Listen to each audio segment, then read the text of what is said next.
오늘 우리에게 주시는 하나님의 말씀은 빌립보서 1장 1절에서 11절까지의 말씀입니다. 빌립보서 1장 1절에서 11절 말씀을 봉독하겠습니다.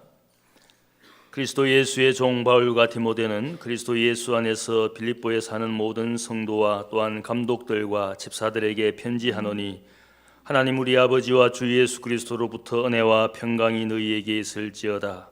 내가 너희를 생각할 때마다 나의 하나님께 감사하며 간구할 때마다 너희 무리를 위하여 기쁨으로 항상 간구함은 너희가 첫날부터 이제까지 복음을 위한 일에 참여하고 있기 때문이라. 너희 안에서 착한 일을 시작하신 이가 그리스도 예수의 날까지 이루실 줄을 우리는 확신하노라. 내가 너희 무리를 위하여 이와 같이 생각하는 것이 마땅하니, 이는 너희가 내 마음에 있음이며 나의 매임과 복음을 변명함과 확정함에 너희가 다 나와 함께 은혜에 참여한 자가 됨이라. 내가 예수 그리스도의 심장으로 너희 무리를 얼마나 사모하는지 하나님이 내 증인이시니라. 내가 기도하노라. 너희 사랑을 지식과 모든 총명으로 점점 더 풍성하게 하사 너희로 지극히 선한 것을 분별하며 또 진실하여 허물 없이 그리스도의 날까지 이르고 예수 그리스도로 말미암아 의의 열매가 가득하여 하나님의 영광과 찬송이 되기를 원하노라. 아멘. 이번 겨울에 청년부 사역을 마무리하면서 청년들과 함께 비전 트립으로 발칸반도 일대를 다녀왔습니다. 많은 나라들과 도시들을 방문했는데 그 도시들 가운데 가장 인상 깊게 남아있는 도시는 빌립보입니다. 그리스의 빌립보라는 도시가 헝가리의 부다페스트나 오스트리아 빈만큼 화려해서 잊지 못할 야경을 선사할 수 있는 그런 도시는 아닙니다. 오히려 빌립보라는 도시는 과거의 영광을 찾아보기 힘들 정도로 폐허가 되어 있었습니다. 하지만 빌립보는 저에게 가장 강렬한 도시로 기억되어 있습니다. 왜냐하면 그곳에서 사도 바울이 갇혀 있었던 감옥의 터를 방문했었기 때문입니다. 복음을 위해서 수고를 아끼지 않고 감옥에 갇히고 매도 수도 없이 많고 또 순교하기까지 그리스도를 위해서 살았던 사도 바울의 좌치를 그곳에서 느낄 수 있었기 때문입니다. 이번 학기 작년부 성경 공부를 빌립보서로 선택한 이유 역시 그때 받았던 감동을 잊지 않기 위해서입니다. 또 그때 받았던 감동을 여러분과 함께 나누고 싶어서 빌립보서 성경 공부를 계속해서 공부하고 있습니다. 그리고 올 한 해 기회가 있을 때마다 빌립보서의 말씀으로 말씀을 나누려고 합니다. 빌립보서는 사도 바울이 로마 감옥에 갇혔을 때에 빌립보 교인들에게 보냈던 편지입니다. 빌립보 교회 그리스도인들에게 대략 4가지 목적을 가지고 사도 바울은 편지를 보냈습니다. 첫 번째 목적은 자신이 현재 처하고 있는 상황을 알리기 위해서였습니다. 비록 로마의 감옥에 있지만 여전히 기쁨 가운데 지내고 있다고 알리고 있었죠. 두 번째 목적은 빌립보 교회가 에바브라 디도를 통해서 바울에게 헌금을 보내주었는데 그에 대해서 감사의 마음을 전달하기 위해서 서신을 보냈습니다. 세 번째는 빌립보 교회에 내분이 있다는 소식을 듣고 빌립보 교회 교인들이 하나가 되도록 권면하기 위해서 편지를 보냈습니다. 마지막 목적은 유대인 거짓 교사들의 가르침에 넘어가지 않도록 경고하기 위해서였습니다. 이러한 목적을 기억하시면서 빌립보서 말씀을 통해서 하나님께서 여러분 한 분 한 분에게 전해주시는 말씀에 그 음성에 귀 기울이기를 원합니다. 오늘 본문 말씀 빌립보서 1장 1절로 11절까지의 말씀은 크게 두 부분으로 나누어 살펴볼 수 있습니다. 첫 번째 부분은 1절과 2절 말씀입니다. 여기에 중요한 가르침이 2가지가 있는데요. 첫 번째는 하나는 그리스도인들에게 은혜와 평강의 근거가 무엇인가 하는 문제입니다. 또 다른 하나는 그리스도인으로서의 정체성이라고 하는 주제이죠. 바울 서신을 여러 번 읽으신 분들은 바울이 서신서를 시작하면서 자신의 정체성에 대해서 강조하는 것을 확인하셨을 겁니다. 서신서마다 예수 그리스도의 사도로 부르심을 받은 나 바울은 이렇게 시작하고 있는 것을 확인할 수 있었을 텐데요. 여기서는 적어도 빌립보서에서는 자신을 사도라고 부르지 않고 있는 것을 확인할 수 있습니다. 다른 서신에서 빌립보서가 아닌 다른 서신에서 사도 바울이 자신을 사도라고 강조했던 이유는 자신의 사도성을 인정하지 않는 적대자들 때문이었습니다.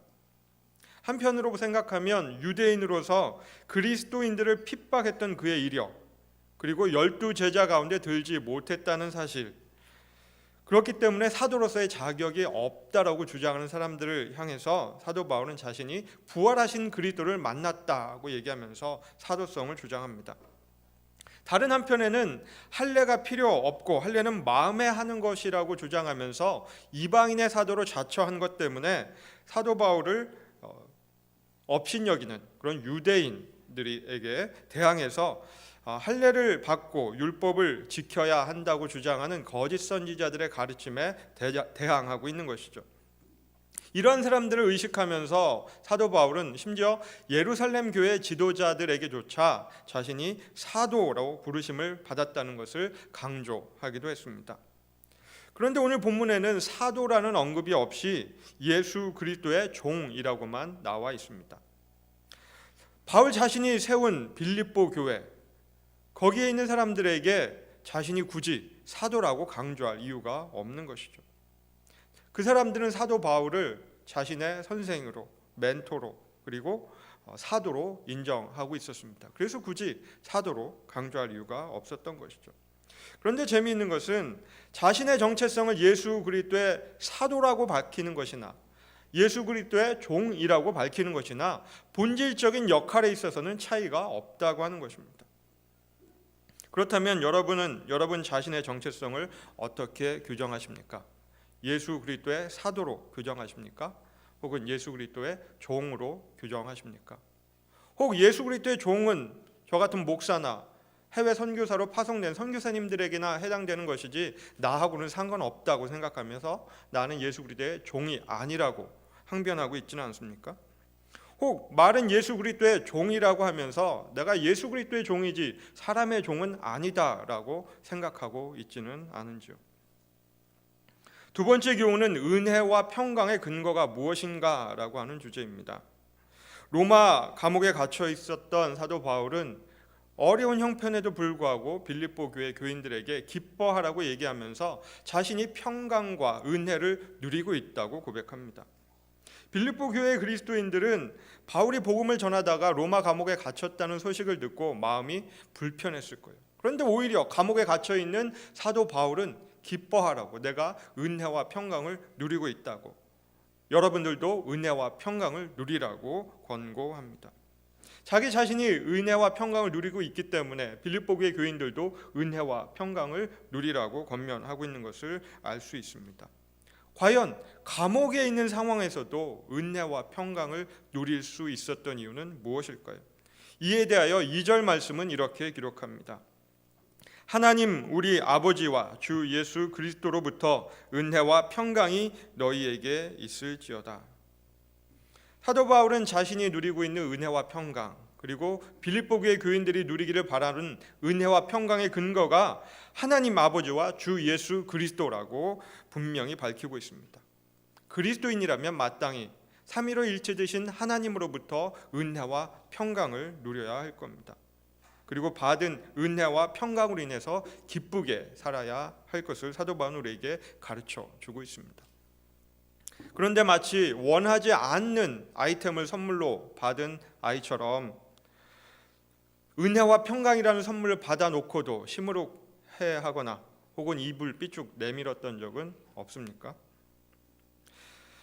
마치 안정된 직장이나 노후 연금을 통해서 누리는 마음의 평강이 하나님께서 주시는 은혜와 평강보다 더 실제적인 것이라고 생각하지는 않습니까?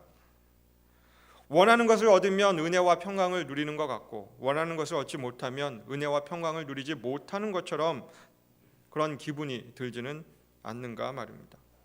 만약 우리가 원하는 것을 얻으면 은혜와 평강을 누리는 것 같고, 그렇지 않으면 은혜와 평강을 누리지 못하고 있다고 생각한다면 우리의 은혜와 평강의 근거가 주 예수 그리스도 혹은 삼위일체 되신 하나님이 아니라고 말할 수 있을 겁니다. 저와 여러분이 누리는 은혜와 평강의 근거가 삼위일체 되신 하나님이 될 때에 우리의 연봉이나 직위나 하는 일이나 근무 환경이나 다른 사람이 우리에게 하는 말이나 대하는 태도에 상관없이 은혜와 평강을 누릴 수 있을 겁니다. 두 번째 부분은 3절에서 11절까지의 말씀입니다. 여기서도 여러 가지 교훈의 메시지를 확인할 수 있는데요. 그 교훈들 가운데는 그리스도인들이 감사해야 하는 이유, 구원에 대한 확신, 기도의 내용, 그리고 그리스도인이 가져야 할 궁극적인 삶의 목적이 무엇인가 하는 주제들입니다. 어느 것 하나 중요하지 않은 것은 없겠으나 정체성이 삶의 목적을 결정한다는 점에서 궁극적인 삶의 목적에 초점을 맞춰 살펴보겠습니다. 저와 여러분이 어떤 삶을 살기를 바라는지, 또 우리의 자녀가 어떠한 삶을 살기를 바라는지 하는 소원이 우리의 기도 제목을 통해서 고스란히 드러나는 것을 확인할 수 있습니다. 새벽마다 엘리야의 기도를 가지고 구역별로 기도하다 보면 이 가정이, 이 구역이 자녀들에게 혹은 자신에게 바라는 소망이 무엇인지, 또 하나님 앞에서 어떤 삶을 살기를 원하는지 하는 것을 확인해 볼 수 있습니다. 사도 바울 역시 빌립보 교회의 그리스도인들을 위해 기도하면서 그들이 궁극적으로 어떠한 삶을 살아야 하는지를 얘기하고 있습니다. 그 내용이 9절부터 11절까지의 말씀에 기록되어 있습니다. 내가 기도하노라. 사랑을 지식과 모든 총명으로 점점 더 풍성하게 하사 너희로 지극히 선한 것을 분별하며 또 진실하여 허물이 없이 그리스도의 날까지 이르고 예수 그리스도로 말미암아 의의 열매가 가득하여 하나님의 영광과 찬송이 되기를 원하노라. 이 기도의 내용을 보면 여러분들이 엘리야의 기도 제목으로 적어낸 기도의 내용과 사뭇 다르다는 것을 확인할 수 있지 않습니까? 사도 바울은 빌립보의 그리스도인들이 이 땅에서 건강하고 평안하고 넉넉하게 살아가는 것을 위해서 기도하고 있지는 않습니다. 아무런 걱정이나 고통이 없이 살아가는 것을 위해서도 기도한 것이 아닙니다. 바울은 빌립보 교회의 그리스도인들이 성숙한 그리스도인으로 살아가기를 바라면서 기도하고 있는 것을 확인하고 있습니다. 성숙한 그리스도인이 된다는 것은 무엇을 말하는 걸까요? 성숙한 그리스도인이란 삶의 궁극적인 목적을 하나님 안에서 발견하는 사람들입니다. 그리고 그러한 삶을 살아가는 과정에서 성령의 9가지 열매, 곧 사랑과 희락과 화평과 오래 참음과 온유와 양선과 자비와 충성과 절제와 같은 기독교적인 덕성을 함양해 가는 것이라 할 수 있습니다. 이것을 일반적인 인생의 여정을 놓고 살펴보면 쉽게 이해할 수 있습니다. 어린이들이나 아직 성숙하지 않은 청소년들은 자신의 정체성이 확립되지 않은 데다가 삶의 목적이 무엇인지 모르기 때문에 방황하기도 합니다. 소위 질풍노도의 시기를 겪고 있죠. 또한 신체상으로는 성인이 되었지만 여전히 정신적으로는 미성숙하고 삶의 목적이 무엇인지 모른 채 방황하고 있는 사람들도 있습니다. 이런 사람을 가리켜 우리는 성인 아이라고 이름 붙이기도 합니다. 이 성인 아이들에게 성숙하다고 말하기 힘든 이유는 자신의 삶의 목적이 무엇인지 정확하게 모르기 때문이죠. 성숙하다는 말을 그리스도인들에게 사용하면 구체적으로 어떠한 모습을 가르치는지 9절 말씀 우리에게 잘 알려주고 있습니다. 너희 사랑을 지식과 모든 총명으로 점점 더 풍성하게 하사, 이렇게 기록하고 있죠. 이 말씀은 지식과 총명이 사랑을 더 풍성하게 한다는 의미는 아닙니다. 오히려 반대로 사랑이 점점 더 흘러 넘칠 때에 지식과 총명에서 성장해 간다는 것을 말합니다. 사랑이 흘러 넘치는 것 없이 지식과 총명이 성장한다면 그 지식과 총명으로 다른 사람을 비난하고 정죄하고 자신의 의를 드러내는 데 사용할 수 있습니다. 사도 바울이 생각하는 성숙한 그리스도인의 모습은 사랑이 바탕이 된 지식과 총명으로 다른 사람을 인정하고 세워주고 도와주는 모습으로 그려볼 수 있습니다. 저와 여러분이 스스로 지식이 있고 총명하다고 생각한다면 그 지식과 총명이 내 의에 기초를 두고 있는가, 아니면 삼위일체 되신 하나님으로부터 받은 사랑에 기초를 두고 있는가를 확인해 봐야 하겠습니다. 이렇게 사랑에 기초를 두고 있는 지식과 총명이 자라가면 선한 것을 분별할 수 있게 되고 진실하게 되고 허물이 없는 모습으로 지낼 수 있습니다. 이러한 성숙한 그리스도인의 모습으로 자라가기를 사도 바울은 기도하고 있는 것을 확인할 수 있죠. 성숙한 사람들은 그 삶의 모습으로도 성숙함을 드러낼 뿐만 아니라 삶의 궁극적인 목적이 무엇인지를 통해서도 드러내곤 합니다. 그 궁극적인 목적이 무엇이어야 하는지 사도 바울은 11절 말씀에서 다음과 같이 표현합니다. 예수 그리스도로 말미암아 의의 열매가 가득하여 하나님의 영광과 찬송이 되기를 원하노라. 하나님의 영광과 찬송이 되는 삶, 이것이 궁극적인 목적이어야 합니다. 여러분의 삶의 목적은 무엇입니까? 혹 부자가 되고 자녀가 잘 되고 재산을 20억 모은다거나 혹은 50억을 모은다거나 이런 어떤 가치를 하나님 아닌 것에 두고 있지는 않은지, 삶의 목적이 무엇인지 모르는 그리스도인들에게 웨스트민스터 신앙고백 소요리 문답 첫 번째 질문은 이렇게 가르쳐 주고 있습니다.